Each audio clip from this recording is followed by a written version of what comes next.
Hi കൊച്ചുമക്കളെ, ഇന്ന് ശ്രീകൃഷ്ണ ജയന്തിയാണ്. കൊച്ചു കൂട്ടുകാരെല്ലാം ബർത്ത്ഡേ ആഘോഷിക്കാറില്ലേ? അതേപോലെ ഭക്തരെല്ലാം ആഘോഷിക്കുന്ന ഭഗവാൻ ശ്രീകൃഷ്ണൻ്റെ പിറന്നാളാണ് ജന്മാഷ്ടമിയായി അറിയപ്പെടുന്നത്. അതൊരു വലിയ കഥയാണ്. ആ കഥയാണ് ടീച്ചറമ്മ ഇന്ന് നിങ്ങൾക്ക് പരിചയപ്പെടുത്തുന്നത്.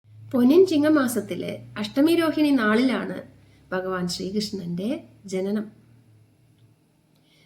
ഒരു യുദ്ധത്തിൽ കൊല്ലപ്പെട്ട അസുരന്മാരെല്ലാവരും പുനർജനിച്ചു.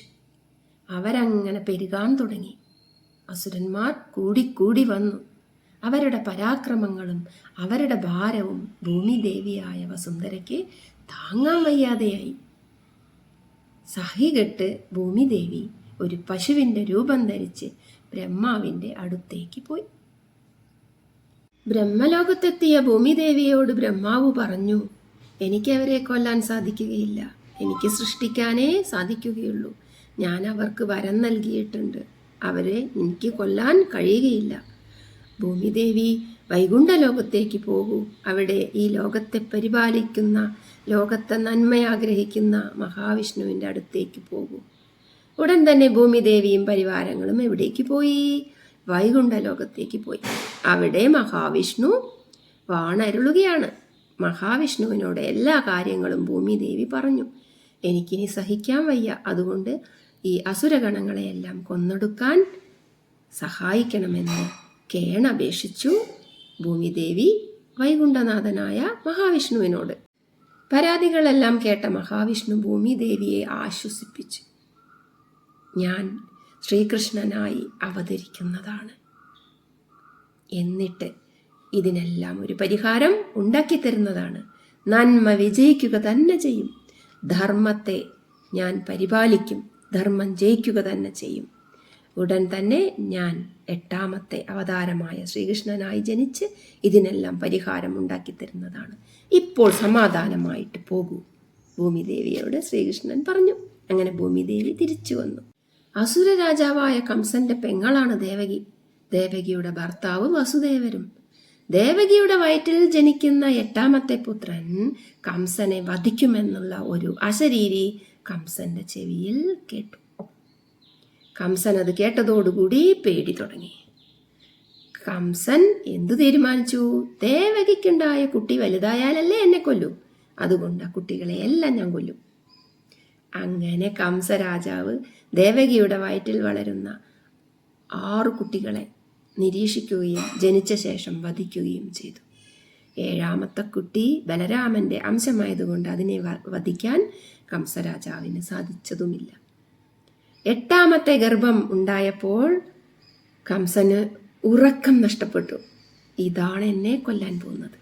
അതുകൊണ്ട് ജനിച്ച ഉടനെ, കരച്ചിൽ കേട്ട ഉടനെ അറിയിക്കണമെന്നും പറഞ്ഞ് ഭടന്മാരെ ഏൽപ്പിച്ച് കംസൻ ഉറങ്ങാതെ കാത്തിരുന്നു. അങ്ങനെ 8ാമത്തെ പുത്രൻ ജനിച്ചു. എപ്പോഴാ ജനിച്ചത്? ഒരു പൊൻചിങ്ങമാസത്തിൽ അഷ്ടമി രോഹിണി നാളിൽ രാത്രി ജനിച്ചു. ആ ജനന സമയത്ത് പേമാരിയും കൊടുങ്കാറ്റും കോടമഞ്ഞും ഉണ്ടായി. ഭൂമി നടുങ്ങി വിറച്ചു. എല്ലാ ഭക്തജനങ്ങളും വൈകുണ്ഠനാഥനെ വിളിച്ചു കരഞ്ഞു, പ്രാർത്ഥിച്ചു. കംസനെ കൊല്ലാനായി അവതരിച്ച ശ്രീകൃഷ്ണ ഭഗവാന്റെ ജനനം ആൾക്കാരുടെ ശരീരത്തിൽ കുളിരുകോരി. ഭക്തിയാൽ അവർ ആനന്ദനൃത്തം നടന്നു. അവിടേക്ക് ആനന്ദനൃത്തമാടി. ബുദ്ധിമാനായ വസുദേവർ എന്ത് ചെയ്തെന്നറിയാമോ? ഈ കുട്ടിയെ ഒരു കുട്ടയിലാക്കി ഒരു നദിയെല്ലാം കടന്ന് എവിടെ എത്തി? അമ്പാടിയിലെത്തി. രാത്രി ആരും കാണാതെ മഴയെല്ലാം നനഞ്ഞ് ശ്രീകൃഷ്ണ ഭഗവാൻ, കൃഷ്ണൻ അതെല്ലാം നനഞ്ഞ് അമ്പാടിയിലെത്തി. അവിടെ ആരുണ്ട്? യശോദയും നന്ദഗോപരുമുണ്ട്. രാജാവും രാജ്ഞിയും. അവർക്ക് ഈ കുട്ടിയെ കൈമാറി. എല്ലാ ശ്രീകൃഷ്ണ ജയന്തി ദിവസവും രാത്രി ചെറുമഴയെങ്കിലും പെയ്യുമത്രേ. ഉറക്കമൊഴിച്ച ആളുകൾ അത് കാത്തിരിക്കാറുണ്ട്. ഭഗവാൻ ശ്രീകൃഷ്ണനെ നദിയിലൂടെ നന്ദഗോപരുടെ അടുത്തേക്ക് എത്തിക്കുന്ന ആ നേരത്താണത്രേ മഴ പെയ്യാറ്. അങ്ങനെ കുട്ടയിൽ അവിടെ എത്തിച്ച കുട്ടിക്ക് പകരം നന്ദഗോപർക്കും യശോദയ്ക്കുമുണ്ടായ കുഞ്ഞുകുട്ടി ഒരു പെൺകുട്ടിയായിരുന്നു. ആ കുട്ടിയെ തിരിച്ച് ജയിലിലേക്ക് കൊണ്ടുവന്നു. 8ാമത്തെ കുട്ടിയെ കാണണ്ടേ? 8ാമത്തെ കുട്ടിയെ പോയി എടുത്തുകൊണ്ട് വരൂ, കംസൻ കൽപ്പിച്ചു. ഭടന്മാർ ചെന്ന് ഈ കുട്ടിയെ, ആൺവേഷം കെട്ടിയ ഈ കുട്ടിയെ എടുത്തുകൊണ്ടുവന്നു. അങ്ങനെ കംസൻ ആ കുട്ടിയെ നിലത്തിട്ടടിക്കാൻ വേണ്ടി കൈ പിടിച്ച് പൊന്തിച്ചതും മായാദേവിയായ ആ ഭഗവതി മുകളിലേക്ക് പറന്നു പൊങ്ങി പൊട്ടിച്ചിരിച്ചുകൊണ്ടിങ്ങനെ പറഞ്ഞു, ഹേ അല്ലയോ കംസരാജാവേ, നിന്നെ കൊല്ലാൻ ഭഗവാൻ അവതരിച്ചു കഴിഞ്ഞു. ഇവിടെയല്ല, മറ്റൊരു സ്ഥലത്ത് അദ്ദേഹം ഇപ്പോഴും ജീവിച്ചിരിപ്പുണ്ട്. നീ പറ്റിക്കപ്പെട്ടിരിക്കുന്നു. ഞാനൊരു പെൺകുട്ടിയാണ്, അവതാരമെടുത്ത മായാദേവി. ആ പെൺകുട്ടി പൊട്ടിച്ചിരിച്ചു.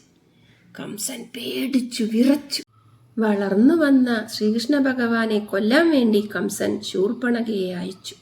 പാല് കൊടുത്ത് അവനെ കൊല്ലണം നീ. അവിടെ ചെന്ന നമ്മുടെ ശൂർപ്പണഖ പാല് കൊടുക്കാൻ വേണ്ടി കുട്ടിക്കൃഷ്ണനെ മടിയിലിരുത്തി. ഭഗവാൻ വലിച്ചു കുടിച്ചത് പാലല്ല, ശൂർപ്പണഖയുടെ രക്തമായിരുന്നു.